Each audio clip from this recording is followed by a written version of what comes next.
오늘 하나님께서 우리에게 주시는 말씀은 디모데후서 3장 14절에서 17절까지 말씀입니다. 디모데후서 3장 14절에서 17절까지 말씀입니다. 네, 오늘 본문을 저와 여러분이 한 절씩 교독하겠습니다. 이것은 하나님의 말씀입니다. 그러나 너는 배우고 확신한 일에 거하라. 너는 내가 누구에게서 배운 것을 알며 또 어려서부터 성경을 알았나니 성경은 능히 너로 하여금 그리스도 예수 안에 있는 믿음으로 말미암아 구원에 이르는 지혜가 있게 하느니라.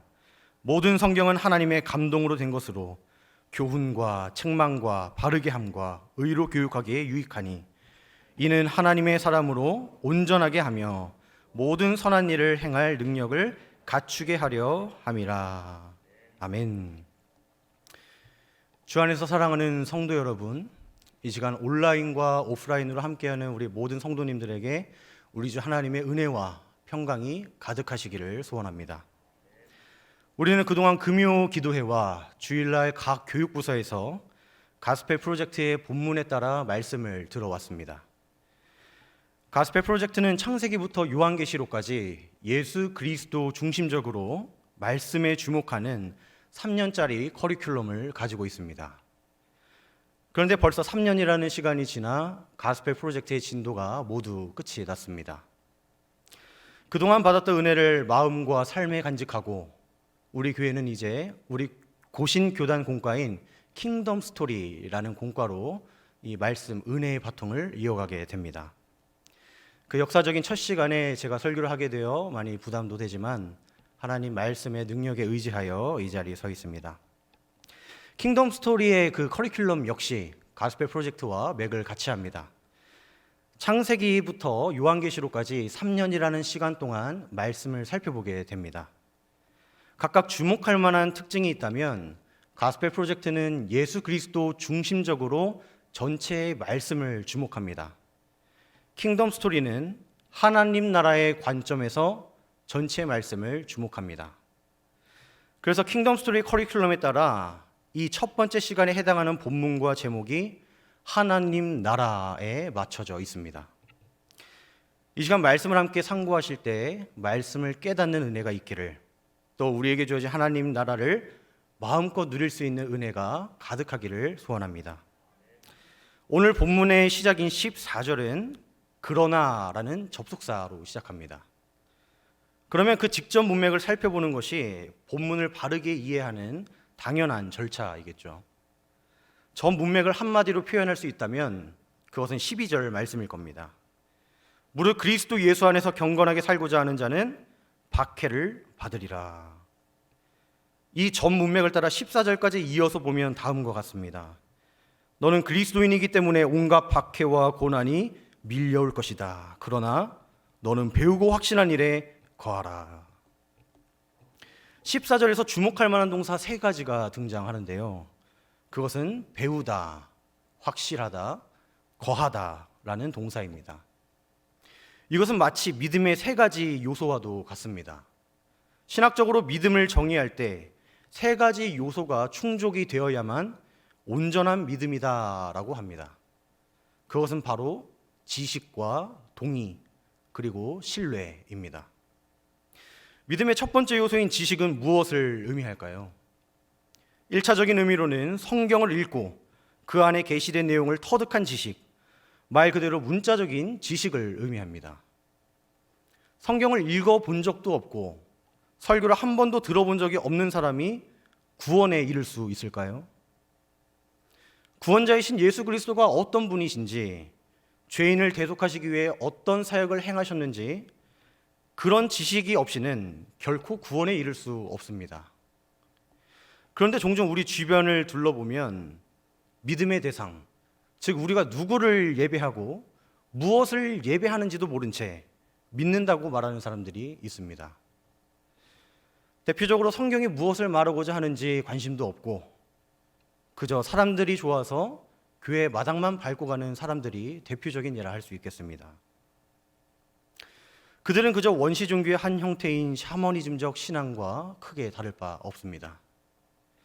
나아가 여기서 말하고 있는 지식은 역사 속에서 구속사역을 행하신 하나님의 놀라운 그 사건들이 나를 구원에 이르게 한 사건이 되어 체험적으로 아는 지식까지 포함합니다.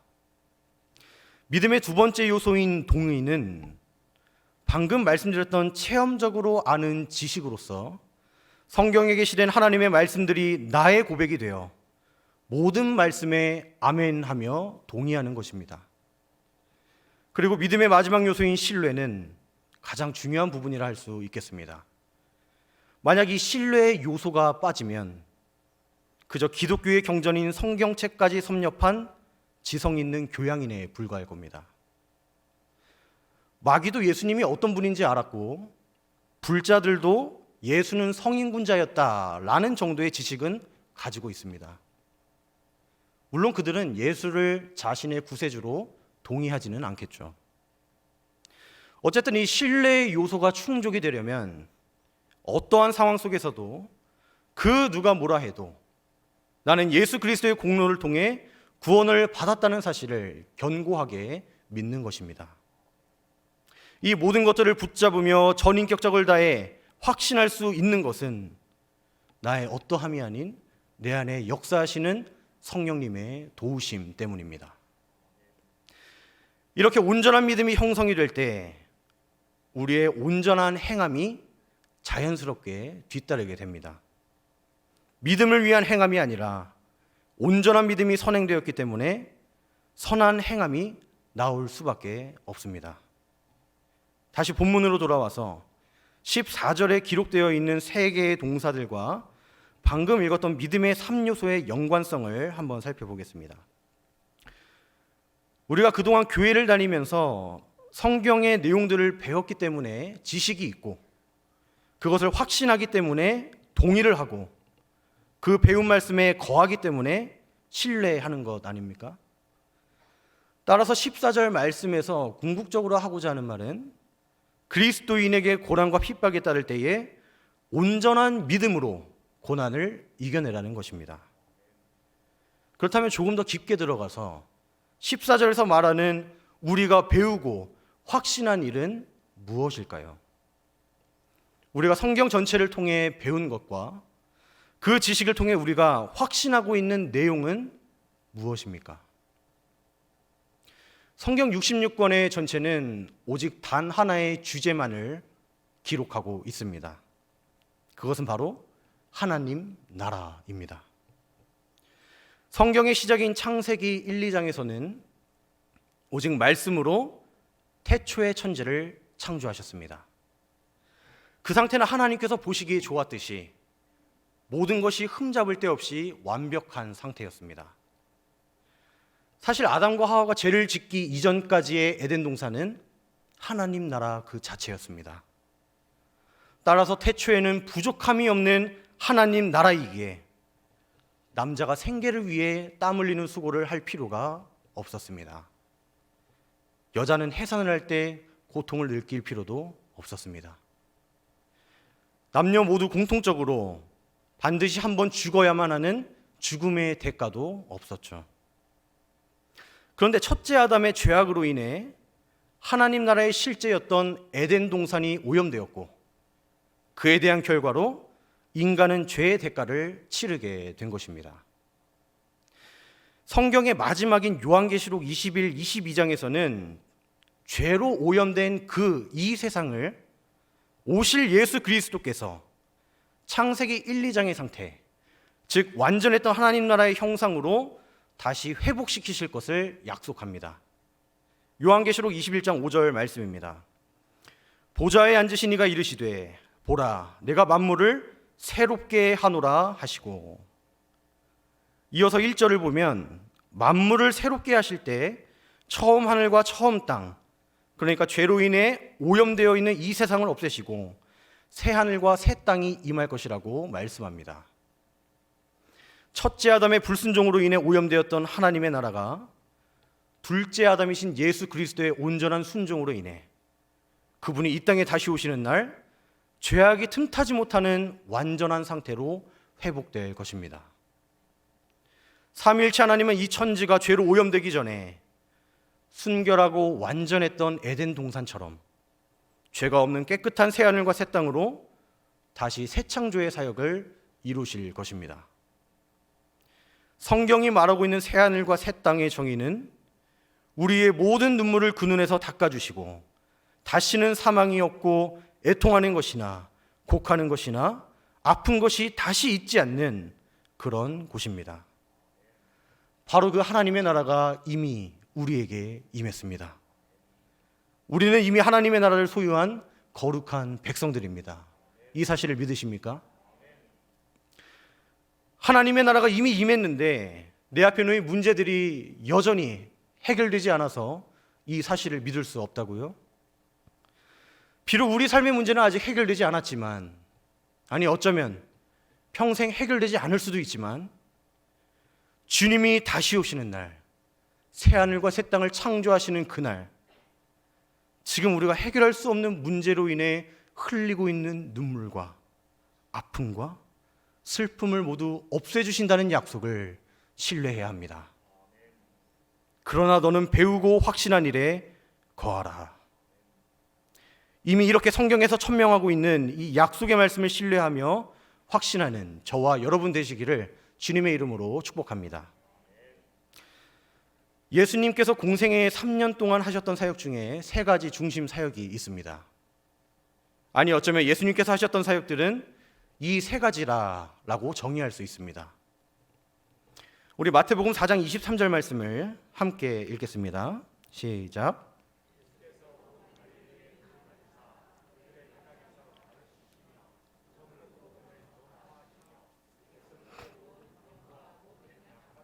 고치시니.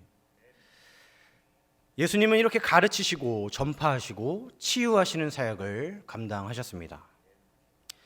그렇다면 무엇에 대해서 가르치시고 전파하신 것입니까? 바로 하나님 나라입니다. 아까도 성경 66권의 전체 주제는 하나님의 나라다라고 말씀드렸습니다. 이번엔 마태복음 4장 17절에 보면 이때부터 예수께서 비로소 전파하여 이르시되 회개하라 천국이 가까이 왔느니라 라고 기록되어 있습니다. 예수님은 마귀에게 3번의 시험을 당하시고 바로 이때부터 공생의 사역을 시작하셨는데 그 첫 번째 사역의 일환으로서 하나님께서 가장 먼저 전파하셨던 것이 바로 하나님 나라입니다.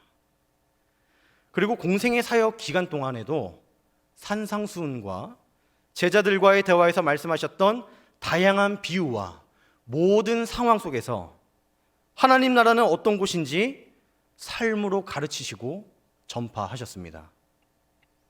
그리고 병자들을 고치시는 사역을 통해 하나님 나라는 병도 없고 아픈 곳도 없는 곳임을 가시적으로 보여주셨습니다.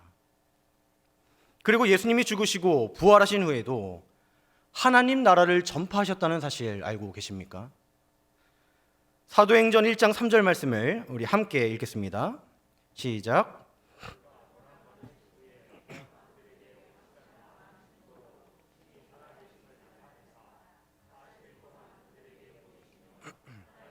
이를 말씀하시니라. 아멘. 예수님께서 죽으시고 부활하신 후에 승천하시기 전까지 이 땅에 40일 동안 제자들과 함께 있었습니다. 그런데 그 기간 동안에도 주님은 하나님의 나라를 전파하셨다 기록하고 있습니다. 이처럼 이 땅에서 예수님의 삶은 온통 하나님 나라로 가득 차 있습니다. 또한 예수님은 우리가 인생을 어떻게 살아가야 하는지 마태복음 6장 33절에서 이미 말씀하신 바 있습니다. 그런즉 너희는 먼저 그의 나라와 그의 의를 구하라. 하나님 나라를 구하고 사모하는 것이 항상 인간의 최우선적 삶의 방식이 되어야 합니다. 이렇게 우리가 성경 66권의 말씀을 통해 배운 것과 예수님께서 말씀과 기적을 통해 가르치셨던 것은 결국 하나님 나라였다는 것을 살펴봤습니다. 다시 본문의 14절 말씀으로 돌아와서 이번에는 3번째 동사에 주목해 보겠습니다. 거하다라는 동사입니다. 복음의 말씀을 배우고 확신할 뿐만 아니라 복음에 거해야 한다 말씀합니다. 이는 그 자리에 머물러 사는 것을 의미하죠. 복음에 머물러 살아간다는 것은 그 말씀을 살아내는 것을 의미합니다. 하나님 나라를 그저 머리로 배우기만 해서는 안 됩니다. 하나님 나라를 그저 꿈꾸기만 해서도 안 됩니다.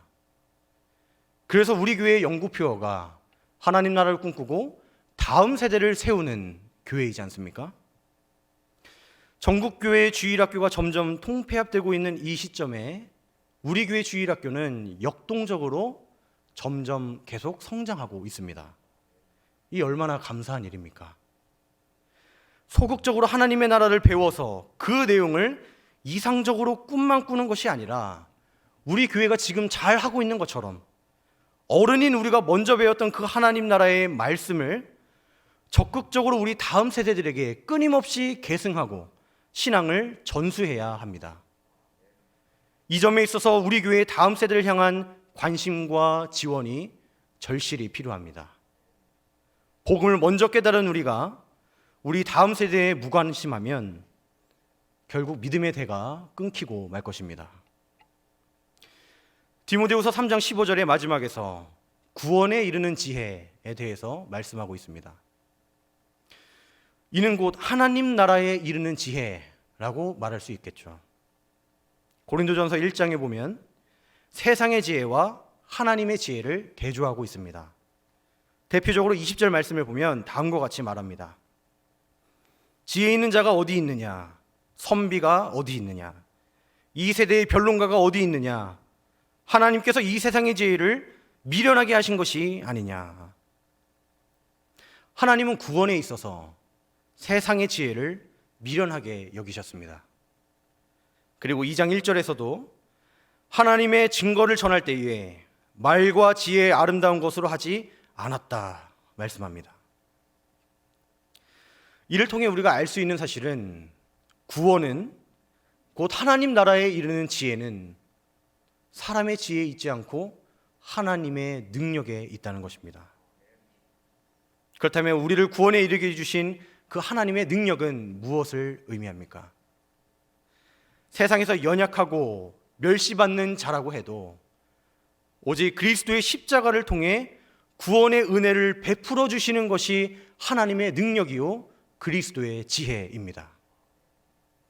이 세상의 지혜가 제 아무리 탁월해도 철학과 과학으로는 구원에 이를 수 없습니다. 고린도전서 1장 21절 말씀입니다. 하나님의 지혜에 있어서는 이 세상이 자기 지혜로 하나님을 알지 못하므로 하나님께서 전도에 미련한 것으로 믿는 자들을 구원하시기를 기뻐하셨도다. 이렇듯 하나님은 구원에 있어서 세상에서 지혜롭고 능하고 문벌 좋은 자를 부르지 않았습니다. 도리어 세상에서 미련하고 약한 자를 택하사 하나님 나라를 기업으로 있게 하는 하나님의 능력을 보여주셨습니다. 만약 방금 읽었던 말씀을 정반대로 읽으면 이 세상의 지혜로 하나님을 알 수 있다가 되겠죠. 그렇게 되면 문제가 무엇입니까? 말씀이신 예수 그리스도의 십자가 사역이 없이도 철학과 과학, 이 세상의 지혜로 구원을 받을 수 있다는 의미가 됩니다. 그러나 우리 주님께서는 오직 하나님 나라로 가득한 성경 말씀을 믿음으로 구원에 이르는 지혜가 있게 하셨습니다. 왜 그렇습니까? 16절에서 말씀하고 있는 대로 성경은 세상의 지혜가 아닌 하나님의 감동으로 기록되었기 때문입니다. 따라서 성경은 교훈과 책망과 바르게 함과 의로 교육하기에 유익합니다. 하나님의 감동으로 기록된 성경을 통해 우리는 어떤 상태가 되었습니까?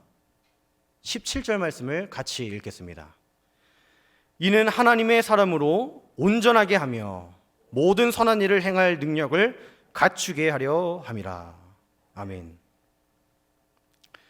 우리가 성령님을 통해 하나님 나라 이야기로 가득한 성경을 온전히 믿을 때 주님은 우리를 하나님 나라에 속한 하나님의 사람으로 온전히 세워주십니다. 뿐만 아니라 온전한 믿음이 형성이 될 때 온전한 행함이 뒤따르듯이 선한 일을 행할 수 있는 능력도 갖추게 해주십니다. 이제 말씀을 정리하겠습니다. 우리는 세상의 지혜가 아닌 오직 하나님의 말씀인 성경을 통해서 하나님 나라를 배울 수 있습니다. 이 시간 우리 모두에게 하나님 나라 이야기로 가득한 성경을 가까이 하고 말씀에 갈급해하는 심령을 허락해 주시기를 간절히 소원합니다. 성경은 하나님의 말씀입니다. 그 하나님의 말씀은 하나님의 나라를 세우기 위해 우리에게 주신 구원과 교훈의 말씀입니다. 따라서 우리가 성경을 마주할 때 나의 알량한 지식과 경험으로 내가 성경을 해석하고 판단하는 것이 아니라 반대로 하나님의 말씀인 성경이 나의 삶을 해석할 수 있도록 성경 전체에서 말하고 있는 하나님 나라의 원리가 나의 죄악된 민낯을 속속들이 파헤치고 해석하여 오호라 나는 공고한 사람이로다. 이 사망의 몸에서 누가 나를 건져내랴. 오직 주님만이 나의 구원자의 심을 고백할 수 있도록 성경을 대하는 순간만큼은 나의 어떠함을 온전히 비워낼 수 있는 저와 여러분 되시기를 소원합니다. 우리 마지막으로 사도행전 28장 31절 말씀을 함께 읽겠습니다. 하나님의 나라를 전파하며 주 예수 그리스도에 관한 모든 것을 담대하게 거침없이 가르치더라. 아멘. 남겨진 제자들이 어떤 삶을 이어갔는지 비장한 문구로 사도행전은 그 막을 내리고 있습니다. 이들 역시 예수 그리스도께서 공생의 기간과 부활 후 승천하시기까지 외쳤던 하나님의 나라를 전파하고 담대하게 거침없이 전했다고 기록합니다. 이러한 삶은 온전한 믿음을 소유할 때 나오는 그리스도인들의 온전한 행함입니다. 우리도 온전한 믿음을 소유하여 하나님 나라의 복음을 부끄러움 없이 담대히 전할 수 있도록 성령을 따라 행하는 저와 성도 여러분 되시기를 거룩하신 주님의 이름으로 축복합니다.